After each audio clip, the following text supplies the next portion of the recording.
Y también ya tenemos funcionando el módulo del sistema de administración del riesgo de crédito, en donde tenemos unas muy buenas funcionalidades y dentro de estas funcionalidades es donde Diego nos va a mostrar hoy el, el tema de la obligación de cartera neta, solvencia, indicadores de monitoreo de la cartera que tienen que estar desarrollándose mensualmente y también el modelo del formulario de otorgamiento, formato de otorgamiento, el cual les permitirá determinar el riesgo de crédito por asociado al momento del análisis. Así que bienvenidos. Y antes de ir al tema principal que es otorgamiento o riesgo de crédito, vamos a hacer como una referencia rápida del orden de ideas que debemos tener en cuenta siempre en nuestro sistema StarSol, donde pues digamos que todo el proceso inicia cuando subimos datos. Cuando subimos datos, el sistema desarrolla varios procesos, entre ellos el primero, la consulta en listas vinculantes, restrictivas e informativas. Esa consulta es masiva, es mensual, así que por eso es importante que cada mes estemos subiendo los datos al aplicativo y cuando exista alguna pregunta, alguna inquietud, algún comentario, nos pueden llamar y nosotros con mucho gusto les podemos ayudar. Digamos que eso es lo primero, después de cargar datos. ¿Qué datos son los que se deben subir? El informe de usuarios o asociados empleados y deudores por 20 bienes y servicios, que es el mismo informe de terceros. El otro informe que se debe subir, el informe de la cartera para, para todas las entidades, por decirlo así, la mayoría. El informe siguiente es el informe individual de las captaciones. Y por último, el informe de los aportes dentro de pues, todo lo que terminan siendo los formatos del SICSES que se envían también a la Supersolidaria. Entonces recuerden que estos son formatos estándar que simplemente es, bueno, tomarlos del sistema de información y subirlos aquí al aplicativo a través del módulo de importación de datos. ¿Sí? Importamos datos y aquí pues están los formatos a cargar. Formato de usuarios, formato de cartera, captaciones, aportes. A algunos no se les activa captaciones porque no tienen ese servicio para el asociado, no tienen ese producto. Y también otro informe que debemos cargar es el movimiento de la cuenta 11, que es el que nos permitirá determinar la referencia transaccional de cada una de las contrapartes y también nos permitirá segmentar el canal para cuando ya lleguemos a ese resultado. Así que lo primero, cada mes es subir los datos al aplicativo. Subimos los datos, subimos la información y esto nos permite realizar la consulta masiva mensual. Luego, después de este proceso que hace el sistema, él también realiza, por ejemplo, la construcción de los instrumentos del SARLAF. ¿Cuál es la construcción o cuáles son esos instrumentos? Es el poder llegar a ver, por ejemplo, el resultado de la consolidación electrónica de las operaciones. Recuerden que la consolidación electrónica de las operaciones es este instrumento que nos permitirá determinar con un criterio objetivo a qué operaciones se les debe desarrollar un seguimiento especial. Así que cada mes ustedes pueden llegar al sistema y analizar las operaciones que el mismo aplicativo les va a mostrar como llamativas. Esto con un criterio que el sistema determina objetivamente y que con ese criterio y con esa referencia, pues bueno, llevan a cabo el seguimiento para establecer que esa operación es coincidente y consistente con el perfil de cada uno de los asociados. Luego, después de haber ustedes visto el tema de la consolidación electrónica de las operaciones, es ir a ver el resultado de la segmentación de los factores de riesgo, que recuerden que el sistema les segmenta cada uno de las contrapartes, el producto, el canal y la jurisdicción. Esta segmentación la hace automáticamente cada mes con el proceso de haber cargado los datos al aplicativo. Después de usted ver la segmentación, digamos los resultados y ver las referencias, es importante que vamos a ver el tema de las señales de alerta. Esas señales de alerta son esas indicaciones de parámetros que han sobrepasado la normalidad de acuerdo a los resultados de los segmentos y esto es lo que a ustedes les permitirá luego tener un papel de trabajo para establecer si hay lugar o no de reportar una operación sospechosa. ¿Dónde encontramos esto? En el botoncito que dice Bitácora Seguimiento a las Operaciones. Vamos a ver un poquito respecto a los resultados de la segmentación. Y en esos resultados de la segmentación es muy importante que cada mes actualicemos el parámetro para el solicitar el formulario del origen de fondos. Recuerden que el parámetro de origen de fondos termina siendo una referencia del resultado de la segmentación del canal, que no tiene nada que ver con reportes de transacciones, que muchas veces muchas entidades oficiales de cumplimiento confunden el parámetro de reporte de transacciones que dice, por ejemplo, en este momento está en 5 millones en operación individual y en muchas organizaciones ese mismo termina siendo el parámetro para solicitar el formulario de origen de fondos, que no debe ser así, debe ser con base en el resultado de la segmentación del canal. Entonces vamos a segmentación canal, segmentación bancos y ubicamos por acá el parámetro, ¿sí? Por ejemplo, esto es una base de datos de prueba que tengo, entonces por eso este valor termina siendo bastante grande, pero en su organización simplemente es venir a segmentación, segmentación canal y aquí le aparece el parámetro que sería con base a dos desviaciones estándar. Entonces con esto ustedes a tesorería le actualizan ese parámetro y este es el que les permitirá luego desarrollar un seguimiento especial, ¿sí? Bueno, ahí está. Respecto a, digamos, ese orden de ideas, cargar datos, que nos permite consulta en listas, masiva mensual, nos permite construir los instrumentos del SARLAF que deben estar desarrollándose mensualmente, consolidación, segmentación, señales de alerta, seguimiento a las operaciones. Y otro punto importante respecto a los que se debe realizar mensualmente es en la matriz de riesgo. En la matriz de riesgo, la idea es que ustedes lleven casos a el comité de riesgos, pero con un contexto, ¿sí? Entonces, es ir al comité de riesgos cada mes con la historia de lo que está escrito en la matriz, ¿sí? Ustedes tienen esta misma matriz en sus sistemas, así que simplemente es dar clic en matriz de riesgo y vamos a ver, por ejemplo, ese ejercicio de comité de riesgos. Entonces, bueno, les voy a hablar de este posible evento de asociados vinculados con actividades delictivas y actividades de terrorismo. Esto puede suceder porque se vinculan a asociados que puedan estar relacionados con grupos al margen de la ley. ¿Y por qué puede suceder? Porque realizan operaciones de ahorro y crédito con la entidad que no guarda relación con su actividad económica. Ese es el evento. Eso es lo que les cuento al comité de riesgos. También les puedo contar que este evento puede materializarse por el factor de riesgo de la contraparte, es decir, del asociado al que estamos hablando ahí. También se puede materializar por el producto, que termina siendo el ahorro, el crédito, y también se materializa como consecuencia con un contagio, es decir, que un dinero ilícito ingresó a la entidad con apariencia de legalidad y o se ayudó a alguien a dar apariencia de legalidad a un dinero que fue obtenido ilícitamente, que eso también puede generar un riesgo reputacional, mala imagen o publicidad negativa, puede producir también un riesgo legal, puede producir un riesgo operativo. Ahora, la probabilidad que ocurra ese evento, por ejemplo, para este caso, eso es raro. Es raro que puede ocurrir solo en una circunstancia excepcional. Y esto es porque no se ha presentado ese evento ni siquiera una vez en los últimos 5 años. Ahora, el impacto, puedo calificarlo en moderado. Y esto es lo que nos determina el nivel del riesgo inherente. Entonces, la idea es ir al comité de riesgos contando esa historia. Ahora, la gestión que realiza el oficial de cumplimiento y el área de riesgos, por ejemplo, es el desarrollo del proceso de la debida diligencia. Aquí ya es donde entro a contarles los controles que se desarrollan y también los controles que tengo proyectados desarrollar. Por ejemplo, uno es desarrollar un seguimiento mensual a todas las operaciones a través de un sistema de monitoreo, por ejemplo, Starson, ¿sí?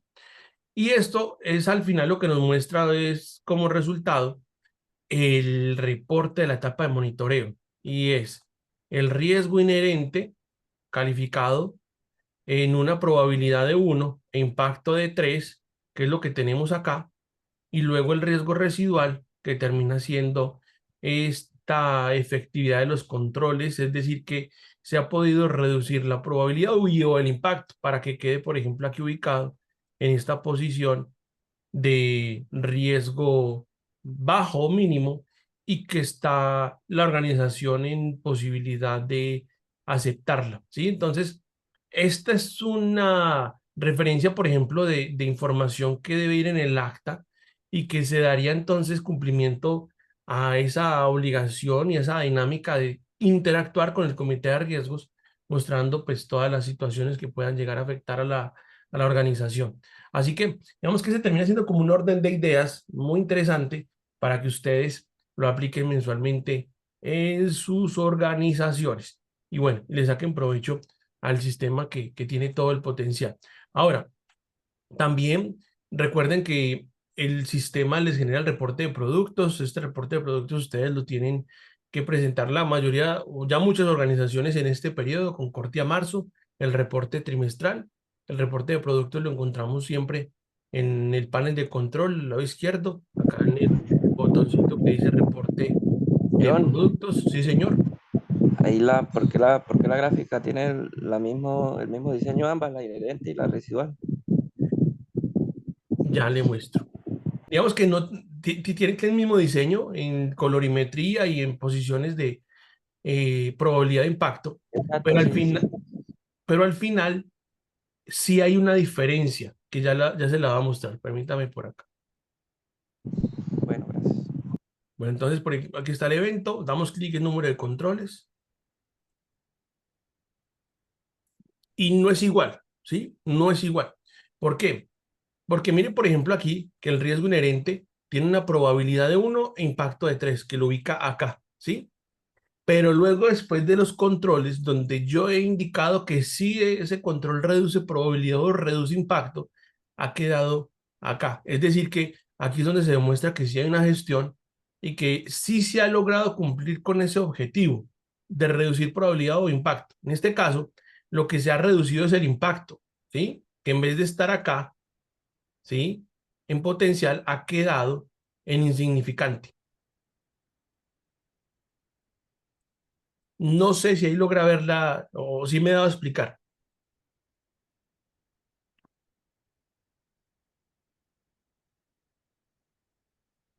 Bueno, pero sí, sí hay diferencias, ¿sí? Sí hay diferencias ahí donde se demuestra entonces esa gestión y donde se da cumplimiento a ese reporte de la etapa de monitoreo con cada evento y estas termina siendo entonces una prueba de esa gestión y también termina siendo inclusive la referencia específica de un acta que tienen que estar realizando cada mes con el comité de riesgos. Bueno, complementando John, un poco, sí, señor.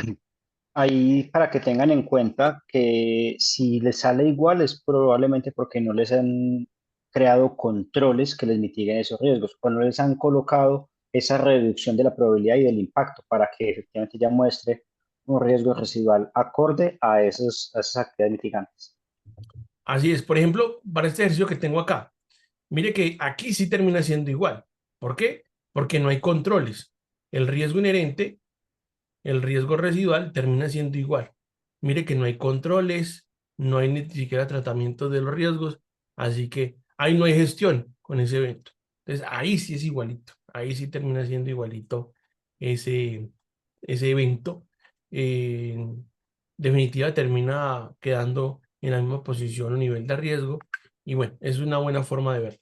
Bueno, también algo importante y chévere acá es que ustedes pueden editar los eventos, ¿sí? Pueden ustedes configurarlo en la descripción del evento, empezando por el macroproceso, el proceso, el procedimiento, el qué sucede, cómo sucede, por qué sucede, el factor de riesgo, que aquí pueden ustedes relacionar los 4 factores de riesgo, que son los que propician los eventos. Por ejemplo, aquí tengo contraparte, producto, y quiero incluirle canal, quiero incluirle zona. El riesgo asociado, quiero incluirle también que hay un riesgo legal, que hay un riesgo operativo. También luego por acá yo puedo calificar entonces probabilidad y si le doy clic donde dice improbable, el mismo sistema me dice que esto es porque pudo ocurrir en algún momento y porque no se ha presentado o se ha presentado al menos una vez en los últimos 5 años.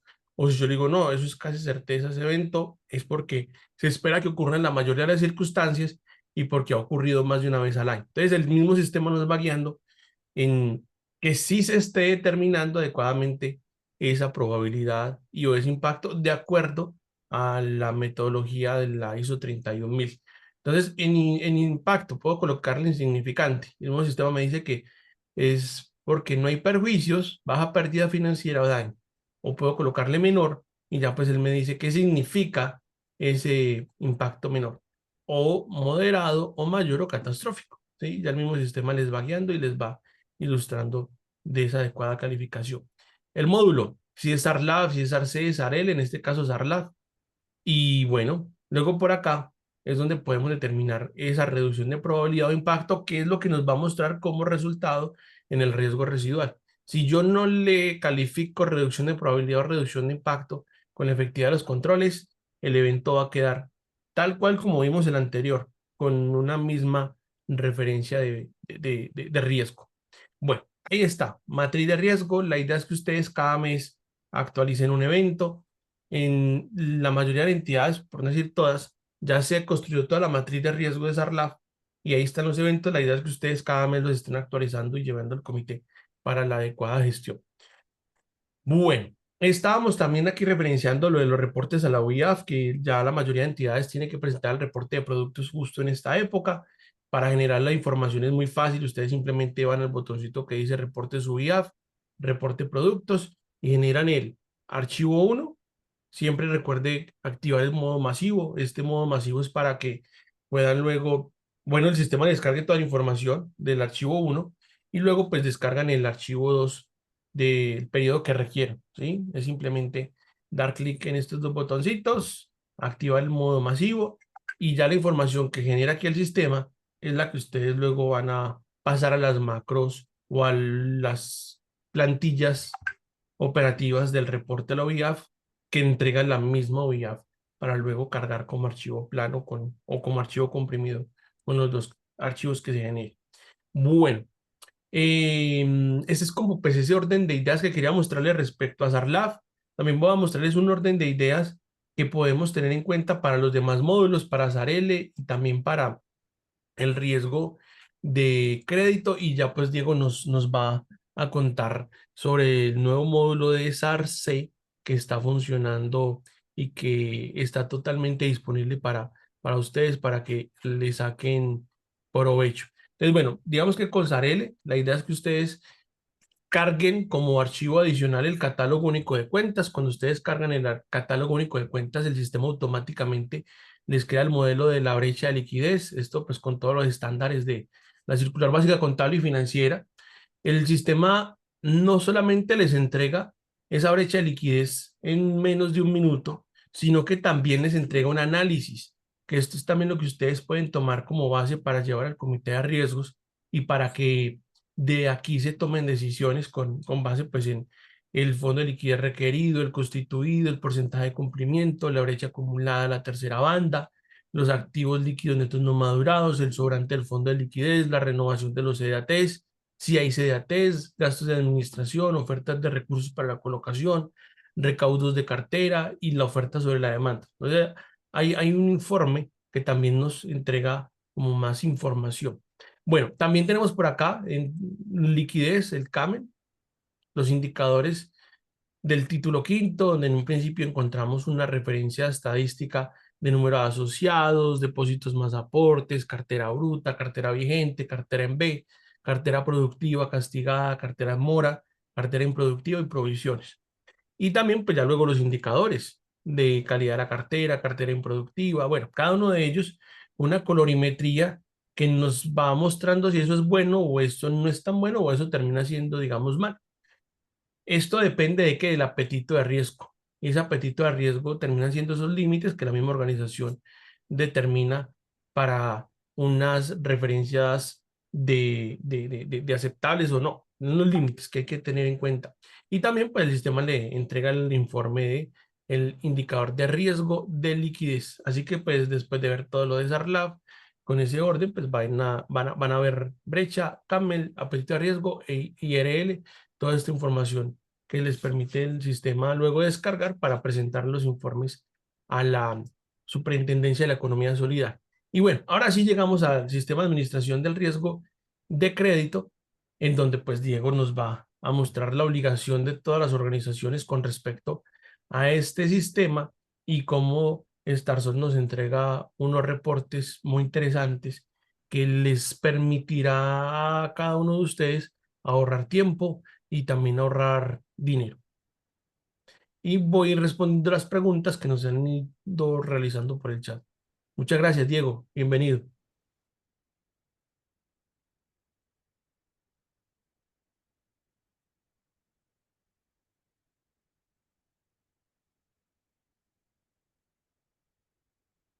Diego, yo no sé, yo no le escucho. ¿Seré solamente yo? Ya, sí. ¿Ahí me está escuchando? Ahí me está Sí, escuchando. señor. Sí, señor. Listo, lo primero sea decir que el tema de capacidad de pago es uno de los aspectos más importantes a la hora de la medición del riesgo de crédito. Si uno se va a la circular básica contable, al título cuarto, al capítulo 2, pues en varias partes se menciona el tema de capacidad de pago. La definición de los eventos y factores de riesgos que podrían afectar al perfil deudor y su capacidad de pago. Por aquí dice, para todas las modalidades de crédito, adoptar metodologías o criterios que le permitan durante la etapa de otorgamiento evaluar el perfil deudor del asociado y su capacidad de pago. Dice aquí, a ver dónde más menciona capacidad de pago. Dice pues dentro de las políticas que debe tener el reglamento de crédito, ¿sí? Por aquí menciona lineamientos y criterios para créditos con excepciones. O sea, ¿en qué casos se dan excepciones? Pero pone una excepción a la excepción. No importa la política, no podrá considerarse como excepción la falta de capacidad de pago. Es la única cosa sobre la que no hay excepción. Que pues en esos días me hacían la pregunta, ¿qué pasa si un asociado tiene 20 millones de aportes y quiere prestar plata, pero no tiene capacidad de pago? Porque si no le presto, se retira. Pues que se retire, porque lo único a lo que no se le puede hacer excepción es a la falta de capacidad de pago. Igual le hace el crédito, no le va a poder pagar, lo tiene que excluir y cruzarle los aportes porque igual no tiene dónde pagar. Entonces, pues ahí sí, como el dicho, soy tan agradecido que no tengo con qué pagarle. Entonces, y así, en el proceso de otorgamiento, el otorgamiento debe soportarse en el conocimiento del deudor de su capacidad de pago y luego habla garantías, fuentes de pago. Por ejemplo, a veces cuando uno analiza el crédito, muchas entidades se limitan a medir si tiene capacidad de descuento. Esa es una fuente de pago, si nos puede pagar por libranza, pero eso no es capacidad de pago. Si tiene la capacidad intrínseca de que sus ingresos cubran sus gastos y le permitan además pagar. Aquí habla pues de criterios mínimos para el otorgamiento de crédito y utiliza una palabrita que dice mínimo y obligatoriamente se tienen que medir y entonces empieza capacidad de pago, luego le menciona por acá solvencia, sí, solvencia, ahí habla del nivel de endeudamiento, que es un indicador de solvencia. La consulta a la central de riesgo para ver qué tan buena paga o mala paga es, pero sobre todo para poder ver las cuotas de los otros créditos que tienen y sus deudas para poder calcular si tiene un nivel de endeudamiento razonable o está a punto de llegar a una insolvencia. Y las garantías, no es que se tengan que pedir garantías, puede haber desde garantías personales, que es el propio patrimonio del deudor, hasta garantías como el codeudor, el aval, el afianzamiento, bueno, y ya las garantías admisibles, etcétera, etcétera. Digo esto porque hemos creado muchos mitos y falencias alrededor de lo que es el adecuado análisis del riesgo de crédito. Antes de pasar a profundizar eso, traje aquí pues como varios requerimientos que tengo por ahí que le van llegando a uno para contestar. Entonces, por ejemplo, tengo cartera de créditos. Entonces, se pidió remitir copia de la solicitud de crédito, estudio de capacidad de pago del asociado, consulta a las centrales de riesgo. Entonces, mire, piden estudio de la capacidad de pago. Este es otro diferente. Entonces le dicen aquí, proceso de otorgamiento de crédito. Sí, lo voy a poner así grandecito. De los siguientes créditos se solicita remitir estudio de la capacidad de pago, consulta a la central de riesgo, plan de pagos. Bueno, en fin. Luego viene otro fondo distinto. De los siguientes créditos se solicita remitir estudio de la capacidad de pago. Entonces podríamos decir que suficiente ilustración cuando se trata de los requerimientos, del cumplimiento del marco normativo, siempre piden un estudio. Mándenme el estudio de la capacidad de pago. Eso en algunas organizaciones no queda muy bien soportado. O el estudio pues no deja clara evidencia acerca de que se midió capacidad de pago, solvencia, consulta a las centrales de riesgo y garantías. Entonces, hablando de cada uno de ellos, la capacidad de pago no es lo mismo que la capacidad de descuento. Ahora, hablando de riesgos, el riesgo pues es la probabilidad de que aquel evento no deseado suceda multiplicado por el valor expuesto del activo o el monto, la exposición al riesgo. Entonces puede suceder que, uy, no, este señor es muy poco probable que no pague, pero está pidiendo que le prestemos 200 millones de pesos. Pues ahí el riesgo es alto. Es bajo por la probabilidad, pero alto por la exposición. Entonces podría decir usted, bueno, se mezcla medio. Y puede haber otros casos y no, ese señor, mejor dicho, si le paga es un milagro, está más quebrado que un bulto de canela. pero el valor expuesto del activo es poquito, está pidiendo 500.000 pesos para pagar dentro de 3 meses con la prima. Bueno, entonces el análisis de riesgo busca encontrar elementos que ayuden a despejar el panorama respecto a esos dos temas. Y por ejemplo, la capacidad de pago, los hábitos de pago, la solvencia, pues bueno, y eso que si cogemos solvencia puede tener más aquí con la exposición del activo y las garantías. Solvencia tiene que ver con los dos. Por ejemplo, capacidad de pago. Si una persona no tiene capacidad de pago, lo más probable es que no pague. Dice, ay, no, pues yo lo tengo por nómina. Bueno, usted le va a pagar mientras tanto. A los demás no les va a pagar. Cuando no le pague a los demás van a querer embargarlo, lo van a empezar a perseguir, a acosar, y el tipo en medio de la desesperación es posible que se le declare insolvente, es posible que le entre un embargo, es posible que se autoembargue, es posible que renuncie, coja la maletica y se vaya a vivir a España y no pueda y no quiera volver, sino, mejor dicho, deportado. Y entonces la gente se queja y dice, ay, yo que iba a saber que él iba a hacer eso, mija, pero es que eso se ve desde el principio cuando esté haciendo el análisis. Usted lo ve en los hábitos de pago, que es un HP, vea, no le paga a nadie, no paga ni dándole con qué. Está más quebrado que un bulto de canela. ¿Qué le hacía pensar que usted sí le iba a pagar? Ay, pero él lleva tantos años en la empresa, ¿qué hacía pensar que el tipo iba a renunciar y se iba a ir? Las personas, pues, en medio de la desesperación económica toman decisiones como esa, entonces dejan todas las deudas aquí. Ahí les dejo sus 200 millones de pesos de deudas, me voy para España y por allá tengo un nuevo inicio, un nuevo comienzo. Entonces, eso no es de sorprenderse, ay, que íbamos a saber que se iba a declarar insolvente.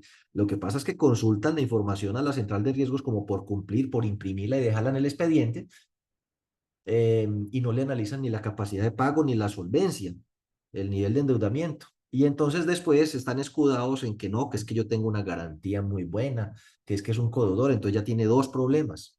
El asociado que se le fue y el codeudor que le queda, al que usted va a empezar a acosar para que pague la obligación del otro, que se va a poner bravísimo y le va a dañar la reputación suya ante los demás asociados que ya no le van a querer servir de codeudor a nadie. Entonces, en el análisis de riesgo, lo que se busca es establecer si ese riesgo que estoy asumiendo es acorde con la capacidad que como entidad tengo de asumir riesgos, con el apetito de riesgo de lo que yo quiero, pero que es una decisión consciente. Entonces, en el análisis hay dos R. En el tema del café hablaban del re-re. Uno es el tema del riesgo, que ahí lo acabo más o menos de explicar, y otra cosa es el tema de requisitos, que eso sí ya es muy particular. Pues el primer requisito, que tiene que ser asociado, que tiene que traerme 2 volantes de pago, que tiene que tener capacidad de descuento, que tiene que adjuntar tal papel. Esos son requisitos. Entonces, ¿tiene capacidad de descuento? Sí. ¿Trajo los papeles? Sí. ¿Adjuntó no sé qué? Sí, tal. Cumple los requisitos, pero igual tenemos que hacer el análisis de riesgo. Entonces, en lo que muchas entidades que trabajan por libranza miden realmente es la capacidad de descuento, lo cual es un requisito, que es diferente del riesgo. ¿Cumple con capacidad de descuento? Sí. Entonces ahora vamos a analizar el riesgo, vamos a medir capacidad de pago. Porque si no tiene capacidad de descuento, ni para qué le analizo capacidad de pago, a menos que usted tenga la opción de ofrecerle que pague de manera directa, por caja. Entonces, capacidad de descuento es un medio de recaudo, pero no tiene mucho que ver con el riesgo o con el análisis del riesgo, es más bien un requisito. Ahora, a la hora de medir capacidad de pago, entonces la persona tiene los ingresos que tiene y podría tener otros ingresos personales o familiares. Entonces resulta que cuando hablamos de personales, no sé, honorarios, arrendamientos, etcétera, pero cuando hablamos de esos otros ingresos que son personales, o sea, que son familiares, podría ser que la persona, no sé, es casada, por ejemplo, y pues a uno ahí la mujer por los laditos le ayuda. Clarita a mí me ayuda y a veces alega porque eh, toca que colabore con el pago de alguna facturita, pues le ayuda a uno, ¿cierto? Entonces, pues a la final respecto a los gastos que uno tiene que asumir, es posible que uno tenga la cuota del carro, la cuota de la casa, la cuota de otras vainas, pero la persona con la que uno convive, aunque ahorita pues es hombre con hombre, mujer con mujer, del mismo modo y en sentido contrario, LGBTIQ más, cualquiera que sea su pareja, hace aportes económicos. Entonces podría ser que uno tome un porcentaje de estos ingresos a la hora de la medición de la capacidad de pago, porque de lo que se trata es de tratar de hacer una medición lo más cercana al riesgo. Entonces uno dice, bueno, los ingresos que él tiene, más los otros ingresos, más un porcentaje pequeñito, puede ser el 25% de los ingresos del cónyuge, yo los voy a tener como sus fuentes. Y ahora esas fuentes vamos a compararlas con sus compromisos. Y entonces en el tema de los compromisos, pues vamos a tomar los compromisos crediticios. Compromisos crediticios, pues que van desde las tarjetas de crédito, los créditos rotatorios, que este es un grupo, que van desde los créditos de vivienda, no sé, vehículo, consumo, de largo plazo. Y no vamos a tener en cuenta, estos los voy a dejar por fuera, es una recomendación que les hago, créditos a los que les falte, por ejemplo, menos de 6 meses para terminarse de pagar, y o que su saldo, por ejemplo, sea inferior, no sé, a 1 millón, 2 millones, eso, entonces esos los descartamos. Entonces, respecto a esos créditos, uno puede llegar a hacer dos cosas. Bueno, ¿qué pasa si tomamos el 50% del cupo autorizado de tarjetas de crédito y rotatorio y calculamos una probable cuota a un plazo, no sé, 36, 48, 60 meses a una tasa del 1,5?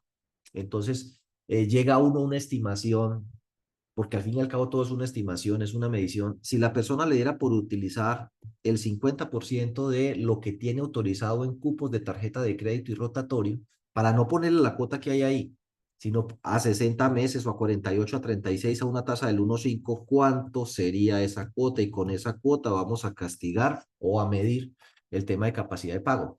¿Por qué? Porque pues a veces, muchas veces estos créditos de tarjetas, yo soy uno, yo compro todo y lo utilizo como medio de pago para ganarme millas, para subir puntos, para diferentes beneficios, pero lo difiero a un mes. Y al diferirlo un mes, entonces, pues lo que yo estoy haciendo es que el celular lo pago aquí, el mercado lo pago aquí, tanqueo aquí, todo lo que yo pueda hacer lo hago con la tarjeta de crédito. Entonces no necesito 2 veces el ingreso. Lo que sucede es que yo no tengo que sacar plata de mis ingresos para pagar la tarjeta de crédito y para cubrir mis gastos personales, porque lo que yo hago es utilizar la tarjeta de crédito para pagar mis gastos, no tener que andar en efectivo, así que cuando llegan mis ingresos yo pago la tarjeta de crédito, la dejo en cero y vuelvo y empiezo. Entonces, si usted pone la cuota que le aparece de la tarjeta de crédito, es posible que la cuota le llegue de 3 millones de pesos porque son los gastos de todo el mes. Entonces, pues al incluir esa cuota y usted ve saldo de la tarjeta 3.100.000, valor de la cuota 3 millones, pues claramente está difiriendo a muy corto plazo eso. Distinto es que uno diga cuota de la tarjeta 3 millones, saldo de la tarjeta 36 millones de pesos. Ah, no, entonces sí lo está difiriendo a largo plazo. Eso para efectos de cómo vamos a hacer la medición de la carga financiera con la tarjeta de crédito o el rotatorio. Ya los créditos de consumo, vivienda, vehículo de largo plazo, que les falta más de 6 meses, pues, para terminarse de pagar o que son de cuantías grandecitas, entonces, pues, esas cuotas sí las vamos a sumar. De otras obligaciones, más las propias, que las propias incluyen las que ya tiene más la nueva. Entonces, las cuotas de todo esto, una estimada, otras que ya existen, más lo que ya me debe, más lo nuevo, menos lo que recoge. Puede que recoja obligaciones conmigo, es decir, que las esté novando, o menos la cartera que compra. Va a coger esa plata para pagar algunas de estas obligaciones y por ende esta cuota muere o esta cuota muere. Entonces, las cuotas que ya tiene más las cuotas que ya tiene conmigo, menos los créditos, la cuota de los créditos que recoge conmigo, más la cartera que compra y esas cuotas desaparecen, esto le da una carga financiera. ¿Cuánto representa esa carga financiera del total de ingresos? Ingresos que incluye aquellos sobre los que yo tengo libranza, pero aquellos también externos, ¿no? Propios o familiares. Y esa es la adecuada medición de la capacidad de pago. En ese sentido, hay que tener presente que, pues si bien es cierto, uno establece porcentajes fijos, a la hora de ustedes analizar el riesgo, deben tener presente que a mayor nivel de ingreso, mayor capacidad de carga financiera. Entonces, me explico. Si uno, digamos, está compuesto por digamos, dos adultos y un menor de edad, vamos a colocarlo lo más fácil, inclusive hasta un perrito, eso tiene gastos. Y este otro hogar también está compuesto por dos adultos, cualquiera que sea esa composición, y un menor de edad, para que después no digan que yo no soy inclusivo. Pero pueden tener, siendo dos hogares colombianos, dos situaciones completamente distintas. Inclusive hasta pesa la ciudad en la que viven. No es lo mismo vivir en Bogotá, no es lo mismo vivir en Medellín, carísimas, o Cartagena, puede que me equivoque, pero para mí esas son las tres ciudades más costosas de Colombia. Bogotá, Medellín y Cartagena. Vivir allá es carísimo. Puede que me equivoque. Tengo la sensación de que es más barato vivir aquí en Cali.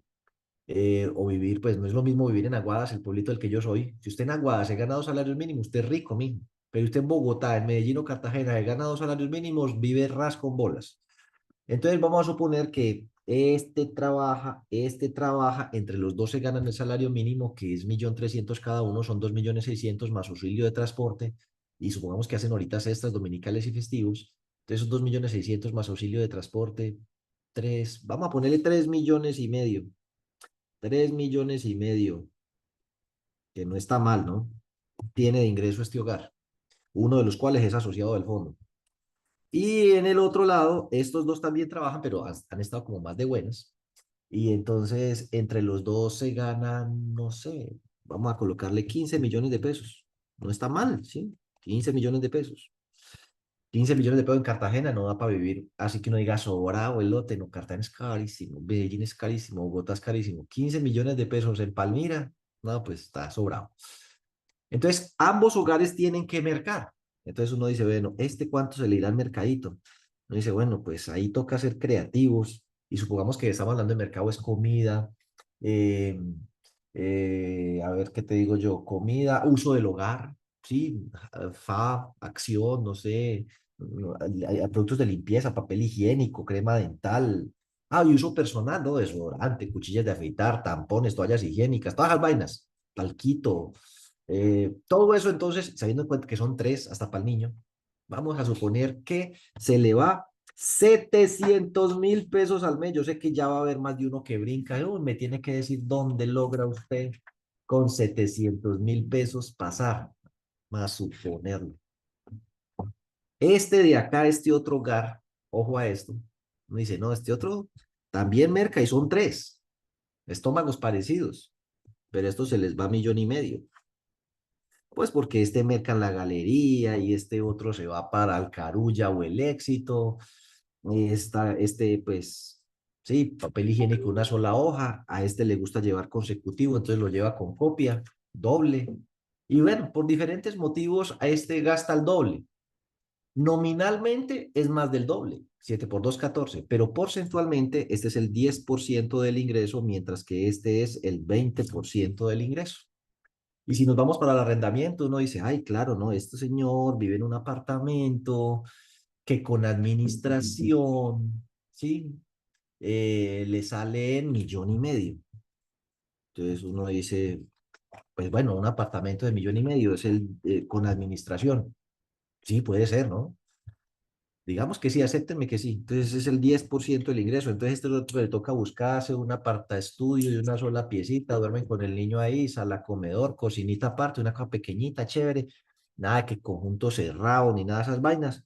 Y paga otros 700.000 pesos de arriendo. ¿Sí? Volvemos a lo mismo.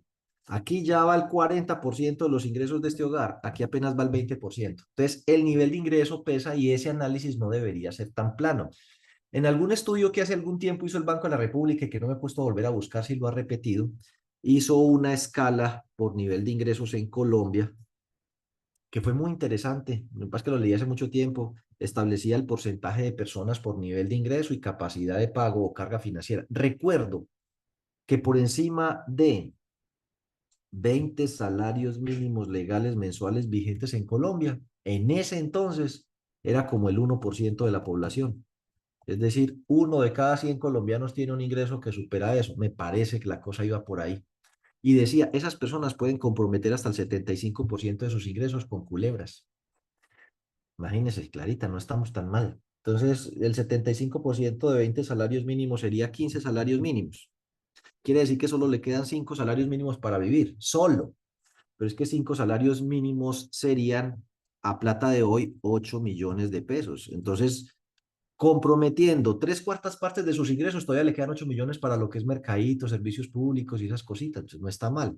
Pero ese mismo estudio se descendía aquí hasta el Averno. Y recuerdo que en ese entonces, si mal no estoy, algo así como el 85% de los colombianos devengaba menos de 3 salarios mínimos. Eso está saliendo ahorita muy actualizado. Bueno, y estamos hablando es de los que cotizan a pensión, pero de los colombianos inclusive por debajo de un salario mínimo era un porcentaje horrible, no sé, era como el 20% que no ganaban ni el mínimo.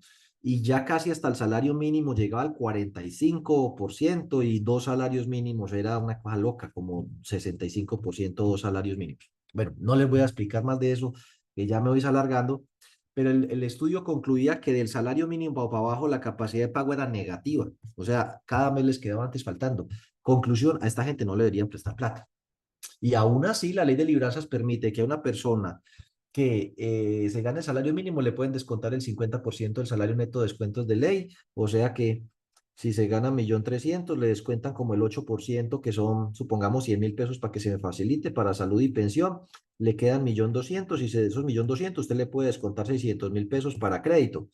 El problema es que le quedan 600.000 pesos para vivir, arrendamiento, agua, luz, transporte, comida. ¿Cómo le va a hacer? No sé. O sea, aquí hacen unos programas muy pendejos, dice que el desafío, y la gente es feliz viendo el desafío. Yo del desafío coja 20 colombianos y póngalos a vivir un mes con el salario mínimo y hace un reality con eso a ver cómo hacen. Eso sí es el desafío, ese es más duro que el desafío que están haciendo ahora.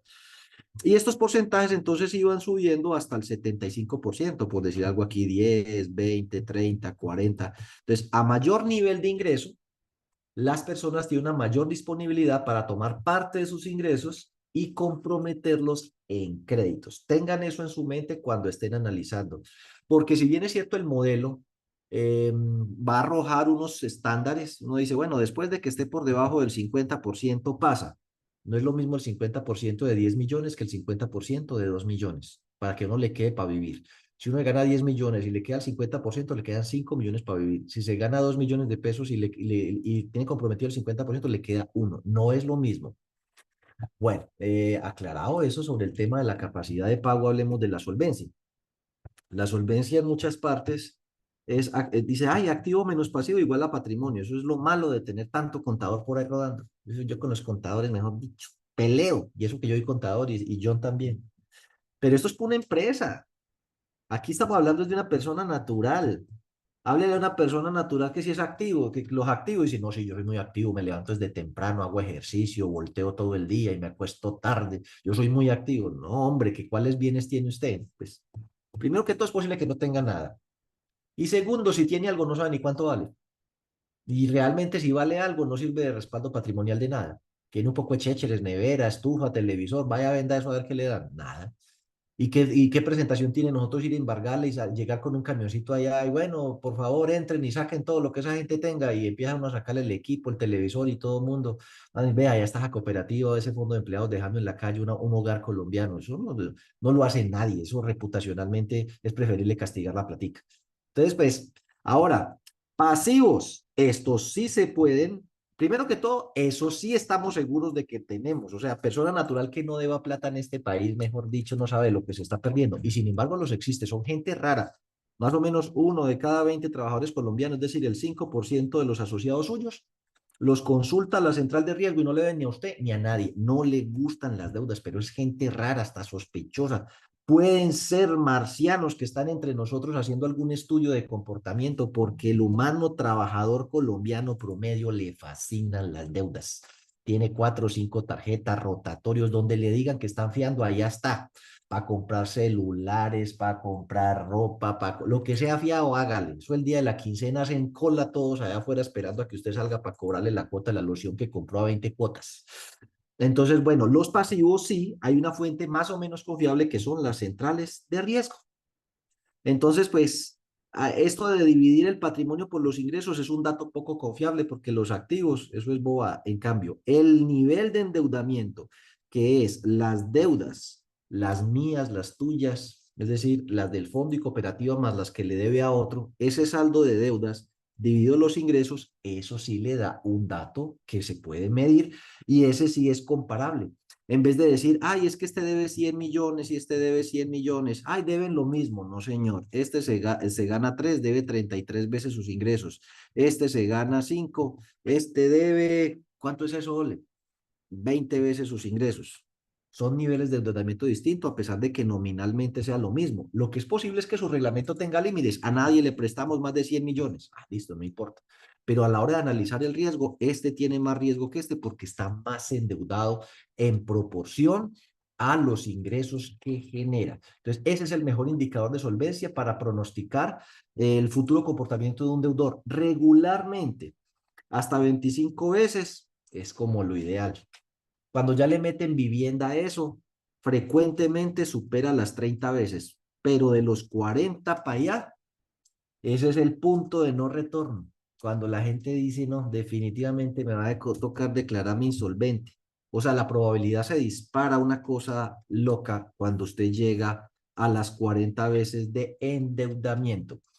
Eh, ¿Por qué? Pues vamos a colocar un ejemplo. Supongamos que una persona que gana 3 millones, entonces 4 por 3, 12, 120 millones de pesos. Échele ojo a esto. Vamos a suponer que los 120 millones de pesos logró entre consumo, vivienda y todo una negociación hiper mega espectacular. Entonces la tasa a duras penas es el 1,1%, entre la tasa ponderada de todas las obligaciones. Eso significa que solo por intereses paga 1.320.000 pesos de intereses. A eso súmele que fijo le cobran seguro de vida de deudores por si se muere, porque a la fija sí se va a morir. Por eso uno tiene que tener su plan funerario, porque esa platica la recupera, porque la recupera.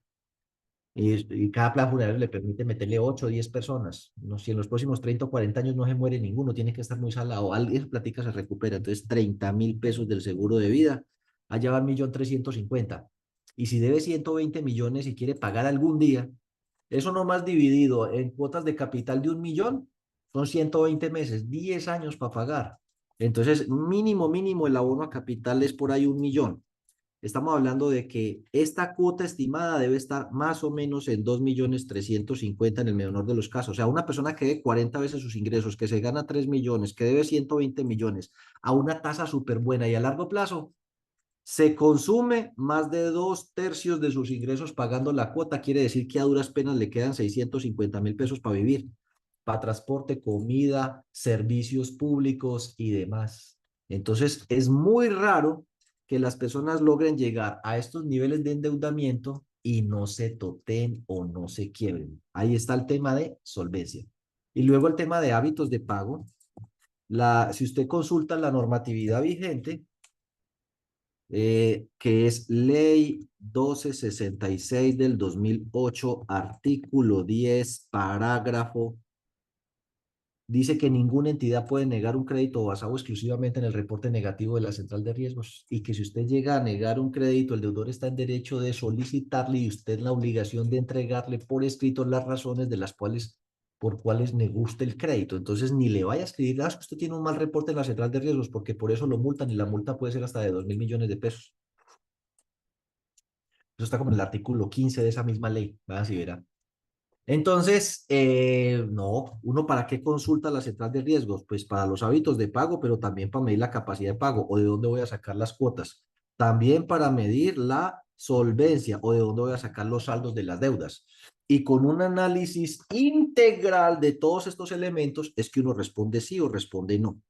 Los bancos han sido más vivos y para evitar los riesgos jurídicos de eso, lo que le hacen a uno es que un preaprobado, un preestudio, como una cosa parecida a la que vamos a ver ahora, pero eso no es una radicación oficial. Entonces, fírmeme aquí la autorización de la consulta a la central de riesgo. Usted la firma, lo meten en el aparatico, en la aplicación y le dice, no, lo sentimos, en otra oportunidad esperamos poderte servir. ¿Y por qué? No sé, políticas de la entidad. Entonces usted va después y demanda, voy a demandar al banco porque me lo negó. Me tiene que decir por qué me negó el crédito. Y el banco le va a decir, ¿cuál crédito? Yo aquí no tengo ningún crédito suyo. Sí, yo estuve una señorita con una tablet, me metió los datos y me lo negó. No le han negado nada. Eso fue una consulta informal ahí, preaprobada, pero yo no tengo radicado ningún papel suyo. Solo entra al sistema oficialmente, ahora sí con un número de radicado, aquellas personas que cumplen con que no tienen malos reportes y es posible que después vuelvan y le digan que no, pero le van a decir, no, mire, es por la capacidad de pago, por la solvencia, por no sé qué, pero por hábitos de pago no va a ser. Entonces, ojo con eso. Y listo, dicho lo anterior, tenemos para ustedes una herramienta para que puedan cumplir con eso, dejar constancia de que midieron la capacidad de pago, de que midieron hábitos de pago, solvencia, garantías, que de manera técnica lo hicieron. Obviamente hay que capacitar a los comités de crédito, hay que capacitar a los empleados, hay que capacitar a todo el mundo, pero creamos un scoring que la idea es que usted lo pueda parametrizar. Va a haber 7 perfiles, aquí lo tenemos precargado con 7 perfiles: empleado libranza a término indefinido, empleado que paga por caja también a término indefinido, pensionado por nómina, empleado libranza, pero con contrato a término fijo, no libranza con contrato a término fijo, pensionado por caja, también tenemos pensionado por nómina, o independiente, como es el caso mío. Pero la idea es que eso se pueda parametrizar. ¿Por qué? Porque puede haber otra entidad que tiene perfiles distintos. Estos son los perfiles que más se ven en el sector solidario, pero puede haber uno que tenga amas de casa, comerciante, agricultor, estudiante. Y entonces los pesos van a variar en cuanto a las variables que hay allá. Por ejemplo, si el crédito es por libranza, para una persona que es empleado con contrato a término indefinido, dos criterios que van a ser muy importantes va a ser la antigüedad en la empresa, porque yo tengo la posibilidad de tomar como garantía o fuente de pago la liquidación final de prestaciones sociales, y esa liquidación, entre más años lleve, pues más grande es, ¿ves? Sirve de codedor su propia liquidación. Y si tiene capacidad de descuento, eso va a ser muy importante. Pero si el crédito va a ser para pago por caja, entonces la capacidad de descuento no tiene peso. Es muy importante si la capacidad de pago y el hábito de pago.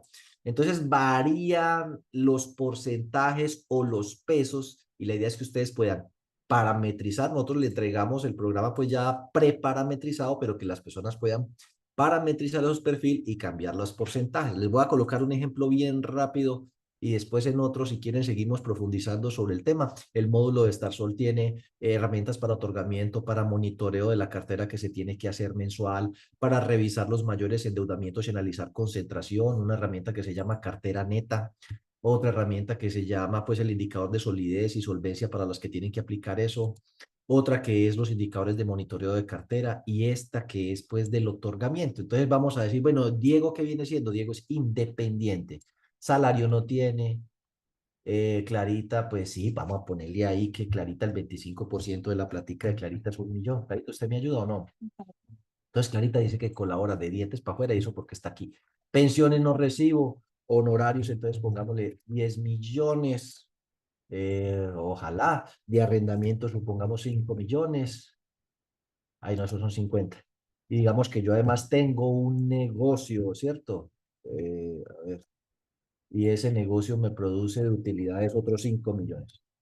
Aquí estamos haciendo lo que uno quisiera. Y supongamos que tengo un hijo que me manda plata que se fue a vivir y me colabora ahí con cualquier esquila, 1.000.000. Entonces me entran 22 millones de pesos, ¿ves? Y la libranza aquí no importa. Actualmente tiene una deuda con la cooperativa o fondo de 20 millones de pesos y paga una cuota de 500.000. Pero está pidiendo que le presten una belleza, 100 millones de pesos quiere Cacao. Quedaría pagando 2 millones de pesos de cuota, pero la idea de él es recoger los 20 millones que me debe. Así que solo le van a desembolsar 80 y al final queda pagando solo 1.500.000, porque de los 500 que ya está pagando le sube a 2 porque va a pagar las deudas que tiene conmigo. Así que va a quedar debiendo 100 millones y pagando 2. Diego ha sido un asociado muy fiel y tiene 20 millones de pesos de aportes y aporta 200.000 pesos mensuales. Ahí cómo lo ven. Entonces, pues la deuda neta al final son 80 millones de pesos. Diego, ¿qué garantía tiene? No, nada, ni hipoteca, ni prenda. Pero está ofreciendo de deudor a Clarita, puede ser, y Clarita pues tiene un ingreso de 4 millones de pesos. Vamos a consultarlo a la central de riesgos y nos aparece que él es codeudor, pero ninguna obligación de la cual él es codeudor, gracias, doña Ofelia, está calificada en mayor o igual a C. Eso sí, lo miramos en la central de riesgo y tiene 890 puntos. Está calificado en A, suponiendo que lo tenga, ¿no? Huevo doble yema, doble A. ¿Cuánto tiene aquí o cuánto tiene de experiencia en su actividad como independiente? ¿Cómo te parece que desde que el niño mío nació, por eso sé, 16 años? Hijos menores de 18 años, hasta ahorita que yo sepa, reconocido dos. Sexo, una vez en Ipiales, cada vez menos, pero sí, sexo. Edad, 48. Estado civil, según mi esposa, yo soy casado. Formación universitaria, vivienda propia, patronal. Bueno, uno aquí parametriza, ojo con esto. Esto se debe poder parametrizar, pues porque usted puede tener una empresa o varias o grupos de empresas, unas empresas que son de bajo riesgo o porque tienen baja rotación y mucha estabilidad, otro que es pagos por caja como patronal y otras que son las empresas de mayor riesgo. Hoy en día, por ejemplo, hasta los fondos de empleados han abierto sus vínculos y pueden tener empresas patronales unas de más riesgo que otras. Entonces, la idea es que uno pueda hacer eso. Entonces, aquí pusimos de ejemplo Confenalco, otra empresa de baja rotación. Por ejemplo, si estuviéramos hablando de Fonrecar, que por ahí está la de Fonrecar, entonces me diría, bueno, Refinería de Cartagena, tal y tal, son empresas de bajo riesgo, son como el núcleo del que salió el fondo y las conozco muy bien. Hay otras empresas que han entrado también muy buenas, esta de baja rotación y tal. Y hay otras empresas de alta rotación y alto riesgo, que son este otro grupo. Entonces usted lo puede seleccionar en esas tres categorías. Entonces yo le voy a colocar pago por caja. ¿Cuál empresa? ¿Cuánto lleva como asociado? ¿No? Pues como 20 años como asociado. Mora con el fondo o cooperativa. Ahí le podemos poner mora con el fondo o mora con la entidad, ¿sí? Porque no necesariamente todas las entidades son fondos de empleados. Mora con la entidad, fondo, cooperativa, mutual, cero. Altura de mora en la central de riesgo, nada, nana y cuca, cero. Entonces, nótese que él va trayendo aquí estas ponderaciones que usted también va a poder parametrizar.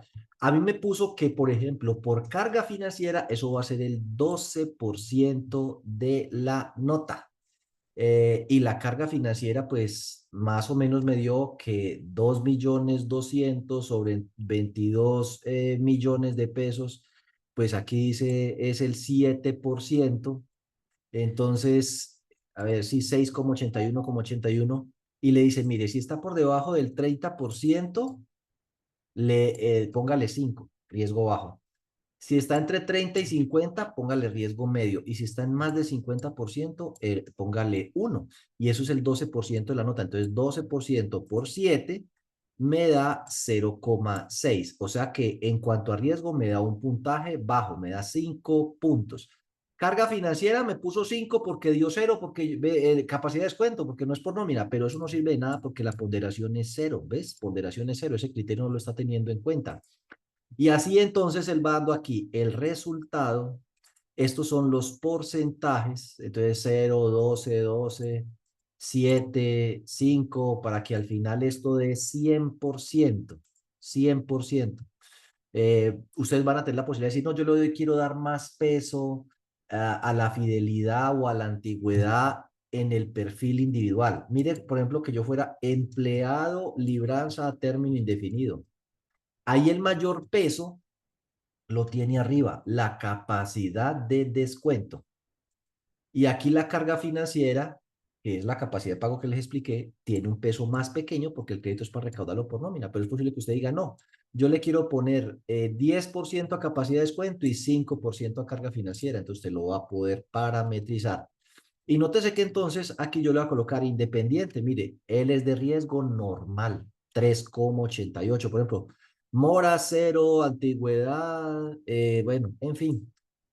Aquí está pues el puntaje y de lo que se trata es de que usted pueda decir, yo medí el riesgo y este señor es de riesgo normal y pues que uno pueda, con base en esto, dejar unas anotaciones. Aprobó, negó, como una especie, como lo que se hace cuando se detectan operaciones inusuales en Estasol, que uno puede colocar pues sus comentarios. Entonces la idea es que esto va a tener un espacio aquí abajo donde va a colocar si la solicitud se aprobó o se negó, quiénes votaron a favor, quiénes votaron en contra y los que votaron en contra, pues que puedan dejar su comentario, ¿cierto? Se recomienda que le mejore la garantía, se recomienda que tal cosa, se recomienda que lo otro. Recuerden que en la aprobación de créditos las responsabilidades son individuales. Un comité puede tener 3 integrantes, 2 a favor y 1 en contra. Igual el crédito se aprueba, pero debe quedar constancia quién votó a favor, quién votó en contra y cuáles son las observaciones o salvedades o recomendaciones de la instancia.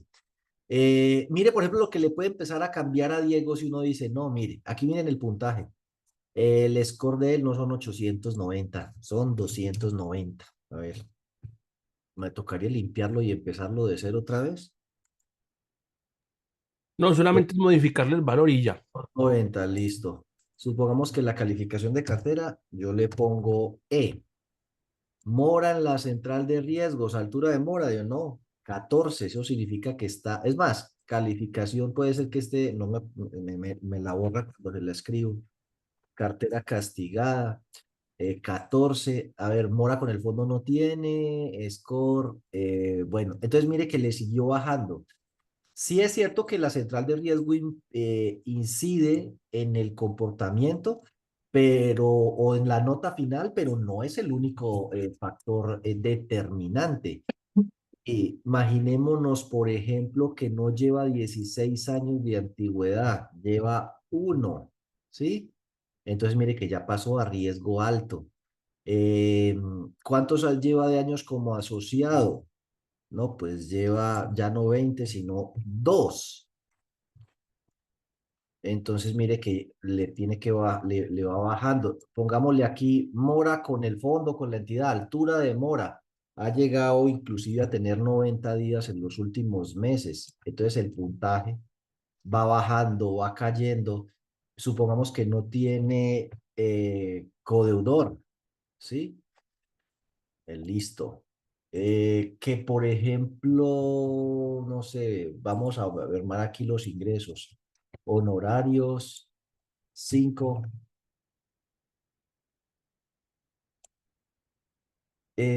Utilidades del negocio, 2. Cónyuge, nanay cucas. A ver, pongámosle aquí que son 0. Arrendamientos solo son 2.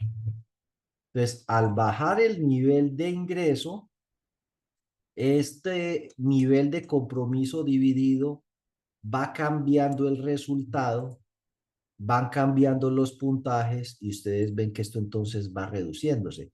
La idea es, y un riesgo que quede de riesgo alto, un crédito que quede de riesgo alto, hay que negarlo, pues eso depende de las políticas de cada entidad. Lo que puede llegar a suceder es que usted diga, como el crédito es de riesgo alto, se recomienda pedirle otra garantía, mejorar otra garantía, disminuirle, no sé, las deudas. Y eso que ahorita me quedó faltando esto. Entonces, permítanme terminar acá. Esto es lo que me debe a mí, pero por fuera, deudas sin tarjetas de crédito, 200 millones de pesos y paga 5 millones de pesos por esas deudas. Tarjetas de crédito, bueno, entonces tiene cupos entre tarjetas de crédito y rotatorios, habría que aclarar ahí, cupos que sean rotatorios. Tiene cupos por 50 millones de pesos. Entonces uno podría decir, bueno, si llega a utilizar el 50% de eso a 36 meses, al 1,5, 2%, la cuota son 980.000. Él se la estima de una vez, aunque pues usted la podría modificar. A esas deudas que ya tiene, estas deudas de 200 millones incluyen los 20 millones que ya me debe a mí. Le vamos a sumar 80 más, pero resulta que él lo que quiere es comprar parte de esas obligaciones y esas obligaciones, aquí se me fue la mano, van a ser, esas tienen cuotas por, no sé, aquí voy a ponerle que estos son, a ver cómo hago para escribir esto acá, yo me enredo, que está pagando cuotas por 7 millones de pesos, pero con estos 80 millones de pesos, si contar aquí ceros se me dificulta, a ver, 7, listo. Con esos 8 millones de pesos va a pagar parte de esos 200 millones los que tienen cuotas y tasas más altas, lo que va a hacer que termine recogiendo cuotas por 4,5 millones. Es un ejemplo. Entonces, al final, estas compras de cartera hacen que su cuota se reduzca a 4,988,21. ¿Sí? Listo. 4,980,000, ta. Entonces se le va a cambiar aquí el resultado de la carga financiera. Aquí dice que la carga financiera da 49,8082, o sea, está en el 50% de los ingresos. Son 4.988.021 y los ingresos son 10 millones. Es el 49,8082 que está aquí, sino que redondeado es 50. Entonces dice, como está entre 30 y 50, por redondeo 49, es más, pues da riesgo 3. Si fuera un poquito más, voy a cambiarle aquí esto de 4,5 por 4. Entonces, nota se queda 5,480, o sea, 55%. Entonces ya le pone que la nota es 1 y esto es el 12% de la nota. Entonces el puntaje de riesgo cada vez es menor. O sea, entre más grande sea, es mejor puntaje. Entre más bajo sea, es menor puntaje. Bueno, de lo que se trata aquí al final, ustedes lo van a poder curiosear para ya ir concluyendo, es que hay una serie de elementos que miden capacidad de pago. Entre más hijos menores de 18 años tenga, menos capacidad de pago tiene. Entre mayor nivel de ingreso, regularmente las personas mm, pues tienen un mayor nivel de ingreso. La patronal puede tener que ver con la actividad económica, con la capacidad de pago, la estabilidad, la actividad económica, la eficiencia. Aunque algunos dirán, y yo estaría de acuerdo que, por ejemplo, el sexo tiene que ver más con hábitos de pago, ¿no? Con hábitos de pago, con servicio de la deuda. ¿Por qué? Porque regularmente las mujeres tienen mejor hábito de pago que los hombres. Ahora otros dirán, tiene que ver con capacidad de pago, porque también las mujeres en promedio al mismo nivel de ingreso y responsabilidad en Colombia tienen un nivel de ingreso más bajo y a veces niveles de responsabilidad en el hogar más altos. Por eso está en capacidad de pago, pero también podría estar en hábitos de pago. Tiene que ver con los dos. Sin embargo, dirían, ay, eso es subjetivo. Sí, por eso tiene solo el 2% de la nota como peso. Aquí donde dice cuántas veces le estamos prestando los aportes, le estamos prestando 5 veces los aportes, entonces por eso tiene nota 1. Ah, eso es relativo en el riesgo, ¿sí? Por eso solo es el 5% de la nota. Deuda sobre ingresos, de hecho, debería tener un peso más grande, supongamos. Entonces le merma al de 5 y le sube al de 7. Debe 41 veces sus ingresos, como se pasó de 20, le pone 1 de nota. El tipo de vivienda tiene que ver con solvencia. ¿Cómo ha pagado la mora con la entidad? La mora que haya presentado por fuera, el tiempo que lleva conmigo, cómo está calificado, el puntaje que tenga en la central de riesgos y el codeudor, edad, valor en riesgo, pues tiene que ver con, pues el codeudor es garantía. El valor en riesgo es pues la deuda neta de aportes y ahorros, que es como el valor en riesgo que está aquí. Si yo le pongo hipoteca o prenda, póngale cuidado. No, usted tiene una vivienda cuyo avalúo son, espere si verá, un apartamento, 200, ¿cómo hago para modificar esto acá?